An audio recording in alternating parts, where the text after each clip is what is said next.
This is the start of the interview, so... Alright, we got Staggothi here. And I got questions for him. And I hope maybe you guys got questions for him. Staggothi sounds like a cowboy.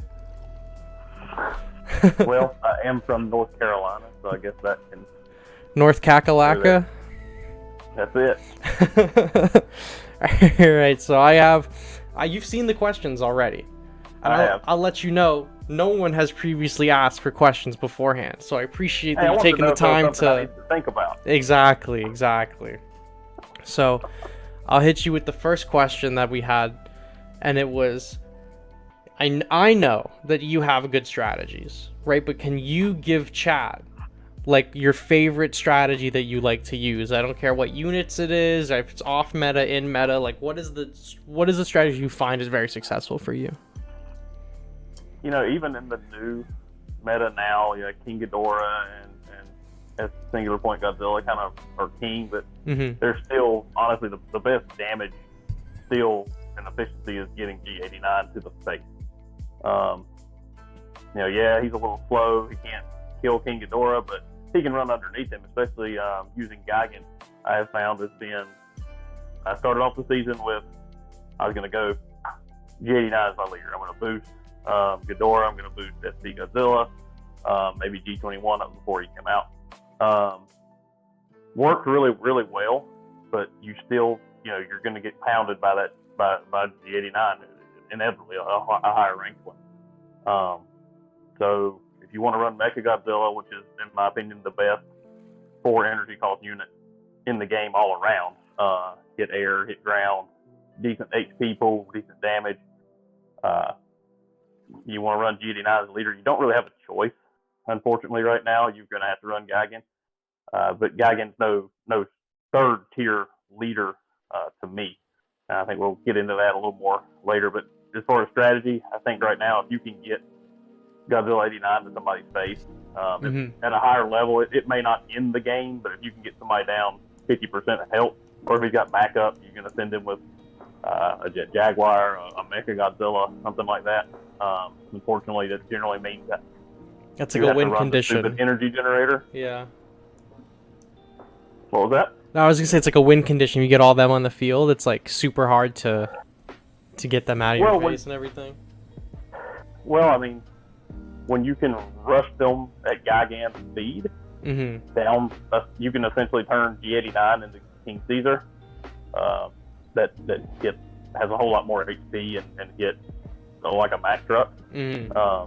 And once he locks on to a leader, they may deploy a unit to kind of help defend, but he's going to keep punching the leader. So he may die, but 2 or 3 shots. I mean, even if it's a G89 leader, my 26 would have like 10,000 hit points, but he's also swinging for like 1,800. So you talk about 2 or 3, 4 hits. Even if he dies, I mean, you're talking about 50%. That's not counting if you've done anything else. You got another unit up there with him. Yeah. So it's pressure, and at the end of the day, some people are going to make mistakes because they see a G89 rushing at them, where they're going to overcommit to one side, and you can take him down the side. That people have to deal with it. He's still a unit that has to be dealt with. Not like it was quite last meta, but still. Every time I see an 89, I'm like, I gotta just get this off the field immediately, because if I leave it alone for too long, it's just gonna bite me right in the behind. Yeah. Every single time I see one. Yeah, and really the best counter to a high-level G89 is another high-level G89. Yeah. There's tons of units like that in this. What's that? I said there's tons of units like that in this game where like the best counter is just them against themselves. Yeah. I mean, you can stall him with if you're gonna run, you're already running Cam Swarm, you may already be behind. But if you really want to commit to stop G89, you're gonna run Swarms. You're gonna die to King Ghidorah. Yeah. So you've got to you have to assume, it depends on your level too. I mean, I'm sitting here in 35th. Everybody has a King Ghidorah, level 4, 5, somewhere higher.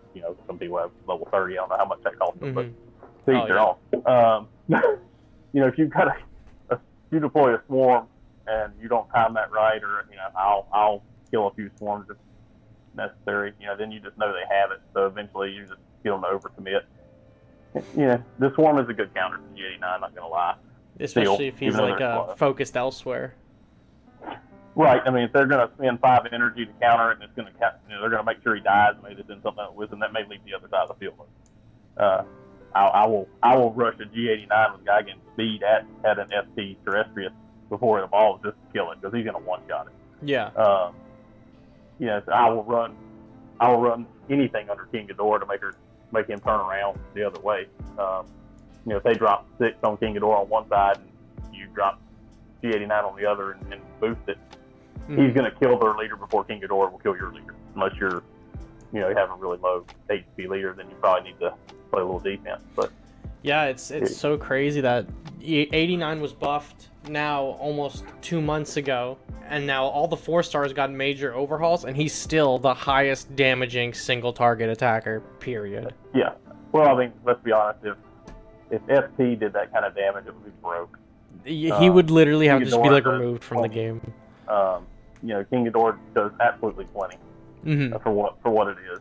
You can very well. The problem with King Ghidorah is just the range. You can be hit or hit another leader without them being able to hit you. I see that probably getting tweaked. I don't know if they want units to just be able to sit back at range and just rain down on leaders that can't defend themselves. I'm not sure if that's where they want the game to be. We'll see. I feel like we'll get characters like that for sure. I feel like every game has ranged attackers, but we're gonna get counters. I wouldn't be surprised if we got a counter, to singular point at one point or another. Yeah. Well, for Ghidorah, I've kind of got an off-meta one for later on. I think one of the questions. I mean, there's things you can do.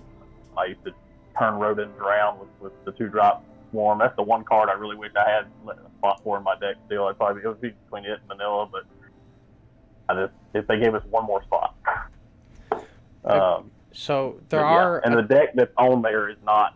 I think we've established this. The decks that Tohos shows are not correct. I think all the pieces on mine are correct. You just need to swap G89 with Gigan. Toho has, their methods that they talk about in their new player guides are good, but their units they use are not. Oh my god, wait, hold on. Timothy, thank you for the subscribe. This was from, there's a YouTube icon. I don't know what that means, but thank you for the subscription. That's huge. Any support is more than enough. So thank you so much for enjoying the content enough that you'd like to sub. But to get back onto the interview, we missed a few questions in the chat. So I'll diverge real quickly.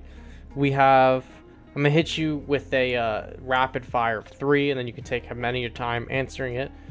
Okay. So we had, who is your favorite kaiju? What are your thoughts on the meta? And do you agree with me that Space Godzilla is not good now, but when the single player event goes live, he possibly could be very good?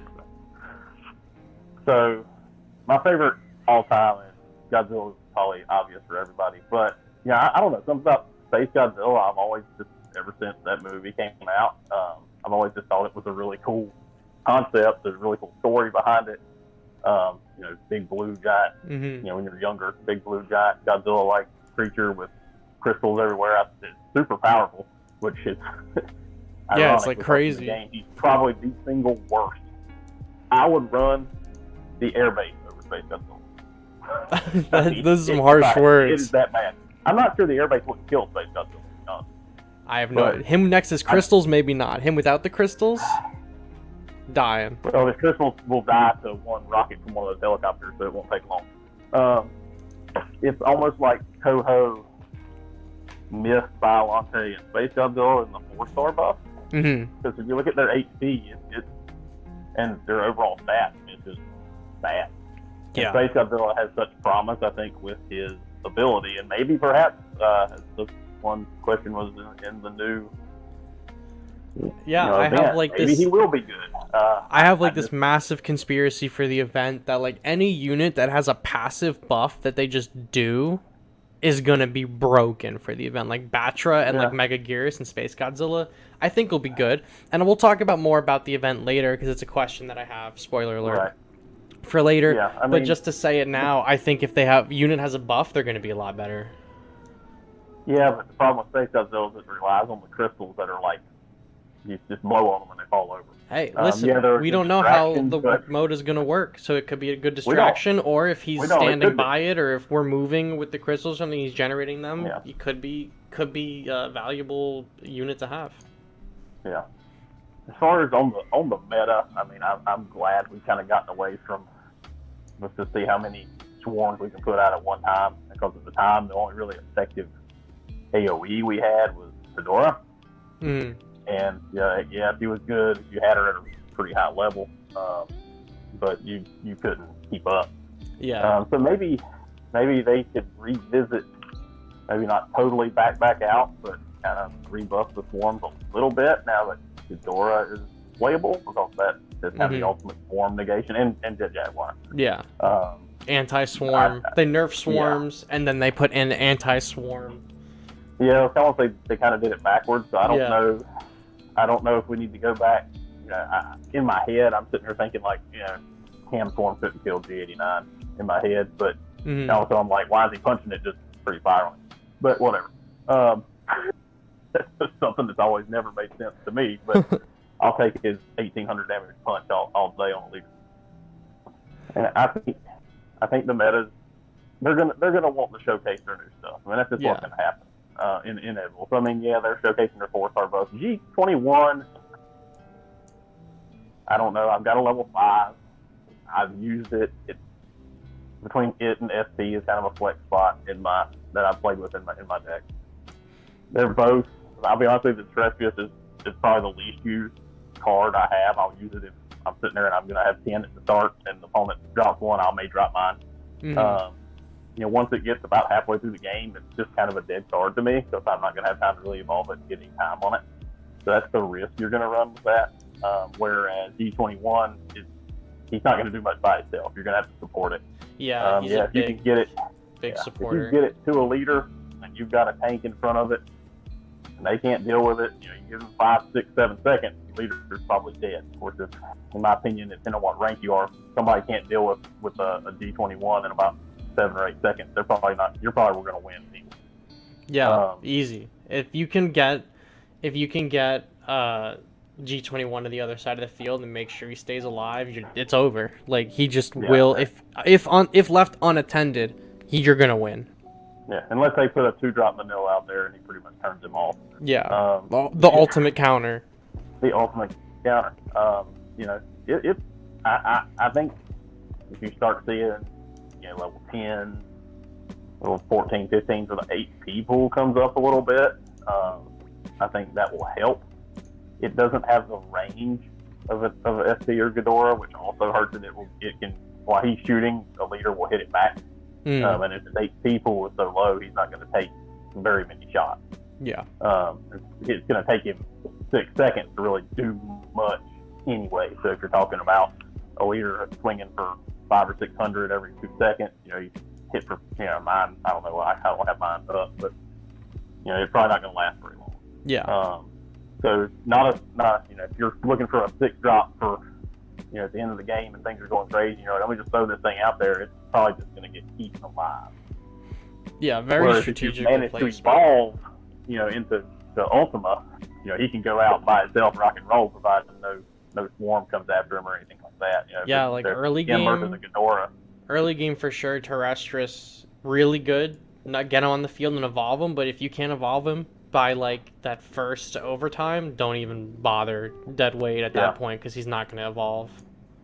Yeah, like you almost wish there was like a let me discard this card feature and like shuffle it to the back, but that's wishful thinking. So there's definitely pros and cons to each. I've kind of settled on Terrestris and stuff. I feel like it's a little more. It may come into play in more situations than G21. If I get G21 to the leader and I've got a support unit there, chances are I'm probably winning anyway. I've used it, a lot. It's decent against the Ghidorah because that's attacking your leader. Because the Ghidorah is not going to really just nuke your leader. If your leader's at 20 plus, it just doesn't have the damage output. And it's not. And Ghidorah doesn't really switch targets once it's kind of there if you put G21 behind it. But I tend to use Mechagodzilla more for that. If I get an opposing Ghidorah there, I'll just put Mechagodzilla down kind of underneath him, and he goes to town. Yeah, I've been finding a lot of use out of Mechagodzilla for sure. He's this too season. good. He's so That's why I good. can't. Yeah, and his special ability lost a lot of value with Ghidorah and SC Godzilla. So yeah, they're already max range. What are you gonna push them a little bit? They're gonna take a step and fire again. It's not like you're pushing G89 out of your face. Mm-hmm. You know, if you see G89 a lot more like previous meta, I think Mechagodzilla probably is still the better leader. You know, I can argue that G89 is a great leader if you've got a couple of units on the field to buff with his breath. Great. I don't know. I'd rather have him punching somebody in the face. It just seems to be a little better damage for me. Mm-hmm. Plus, he's or distraction on the field that lets something else get open. King Caesar in the meta right now. If you're not running King Caesar, you need to level it and run it. I mean that he probably wins me. Gets more finishing blows against leaders than anything in my deck outside, you know, of G89. You know, kill a Mothra Lava in one shot. Kill Terrestris. You just wait till Terrestris gets closer to midfield to launch him, because otherwise he's just going to heal. Mm-hmm. You just wait till he gets close to midfield, launch King Caesar, and boom, and he's probably done. Pretty good strategy. Gets turned off by Manila. You just kind of have to be a little watchful on that. But usually early game, most people are just going to launch. 90% of people put their Terrestris down and just watch it. Yeah. That's what I do. I Okay. put him like on Tokyo. I'll put him in between these two buildings right here, and then I just leave him. And hopefully he survives to the end. Yeah. I mean, if you're gonna, I look at it, and this is probably coming from experience playing all sorts of different games. Sometimes you're just looking for an energy advantage. So you're gonna spend 4 to kill a 6. Well, now you're 2 up. Yeah. So that 2 could go towards, you know, and I play this. I have a love-hate relationship with it. I play this stupid energy generator. It costs 5. It doesn't seem like it gains you that much. Mm-hmm. But if it'll let you get a bigger push out, where instead of saying putting a Mechagodzilla and Jet Jaguar out, you're able to put the G89 and Mechagodzilla and Jet Jaguar out. That's a big difference. Yeah. Big difference in that one unit. Or in the case of the deck I'm running with Gigan, if it'll let me get Gigan special off just that little bit sooner, that may be the difference between me getting to a leader before their defender spawns or not. And that has come in handy, or running it under the King Ghidorah, because they're much faster. You know, they will eventually stop chasing, so you can actually just let G89 run on past Ghidorah or Mothra, and they'll just turn around like, oh, he's gone. Yeah, like once he's out of range. They do that with King Caesar too. Like Yeah. he turns around, like, oh, he's gone. He's gone. All right, doesn't exist anymore. Yeah. Won't even follow him. You kind of Rodan chases though. You gotta watch. Yeah, it. Rodan will chase. He's annoying. Great card if you don't. Rodan, great card. Still, don't. There's just better things I'd rather spend the energy on right now. I'd rather save the 6. There's just so many 6 energy cost great things right now. That's the problem. Yeah, like Rodan isn't. There's a ton of units that aren't bad, right? But there's just for the energy cost and for like, there's just better things for the cost, which is unfortunate. Yeah. And if you don't have Ghidorah, Mm-hmm. you know, consider Rodan. You know, I got another card I think is probably better. But yeah, I mean, I really settled on Gigan being the leader. I knew when they kind of all the buffs came, and I saw the stats, and at the time I was running Gigan the previous meta.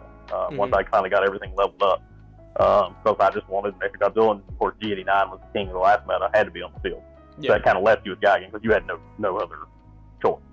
I mean, unless you just wanted to have like a leader with like 400 HP, or, you know, especially after Mothra got nerfed.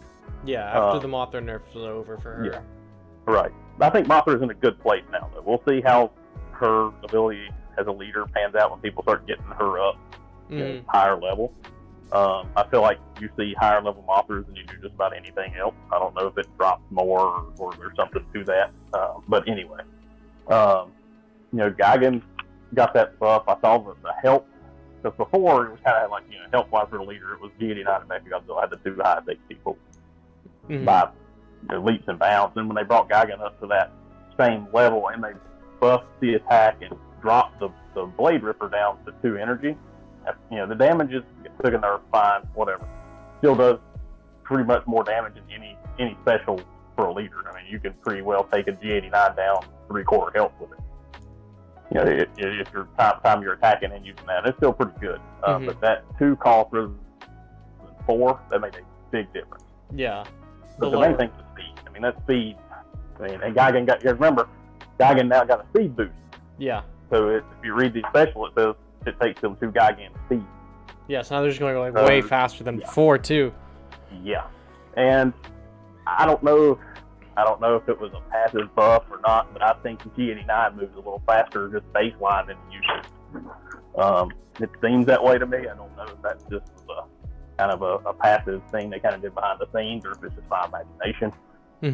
But yeah, but definitely, there's only one thing I think scarier than a G89 coming at you right now in the meta, and that's one coming at you at like Gigan speed.